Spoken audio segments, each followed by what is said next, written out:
মানুষের বাকস্বাধীনতা এবং মানবাধিকার ন্যায় বিচার যদি প্রতিষ্ঠাই হতো তাহলে এত আন্দোলন, এখনো তো আন্দোলন, গতকালকে তো আন্দোলন হয়েছে, সারা ঢাকায় বিশাল গণমিছিল হয়েছে। আমরা এই সরকার যখন ফর্ম করলেন তখনও কিন্তু বিভিন্ন জায়গায় হামলার রেকর্ড আছে। মাত্রা কমেছে, সেটা বলতে পারেন, মাত্রা কমেছে। মানবাধিকার কিন্তু প্রতিষ্ঠা হয়নি, বাকস্বাধীনতা সমুন্নত হয়নি। মানুষ এখনো মনে করছে না যে স্বাধীনভাবে তিনি কথা বলতে পারবেন।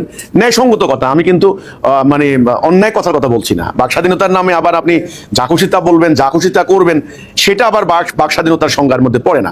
জাতীয় আইনে, আন্তর্জাতিক আইনে, কোনো আইনেই না। তো আমার কথা হলো, যেটা বলা দরকার, যেটা বলা উচিত, সেটাই তো মানুষ বলতে পারছে না। আমি আগের সরকারও না, বর্তমান সরকারও না। ইন্টারিম কিন্তু এটা বলেছিলেন যে আমরা সংস্কার করেছি, সেই সংস্কার প্রস্তাবনাকে একত্রিত করা হয়ে গণভোট করা হয়েছে। সেই গণভোটে জনগণ একটা রায় দিয়েছে, সেটা নিয়েও তো এখন ব্যাপক তোলপাড় হচ্ছে।